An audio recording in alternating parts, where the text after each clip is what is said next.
तो नमस्कार दर्शक बंधु फूलकोबी तो बहुत खाइले एवं चलते ब्रोकली बनई खाई नवा। आज मार्केट रू 2टा ब्रोकली आनी तो हजबैंड कहले गोटे पकुड़ी कर आ गोटे तुम जहाँ कर तेना प्रथमे ब्रोकली को गोटे नहीं नेली ताको पानी रे भल की गोटा मिसाकी धोईदेली।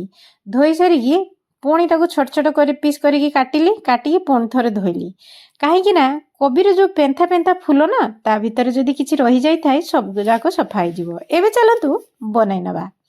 एमिति तो खाली लुण पानी रे सिझेकी गोलमरिच गुंड भेणिकी खाई परिबा किंतु ताकू आउ टिके टेस्टी करबा पई मु केमती बनैची सेटा आपण मान को सहित शेयर करछि।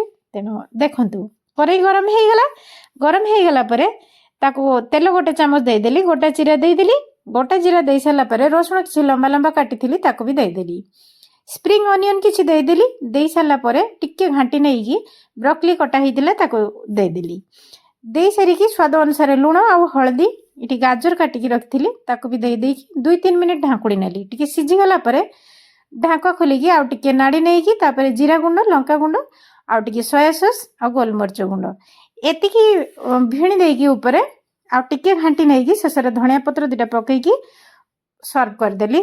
बहुत टेस्टी बनीगला आमर ब्रोकली फ्राई। तो एमती बनातु आ खातु देखिए बहुत टेस्ट लगिवो। तो वीडियो पसंद आसथिले लाइक टे निश्चय करिवे। रहिली नमस्कार।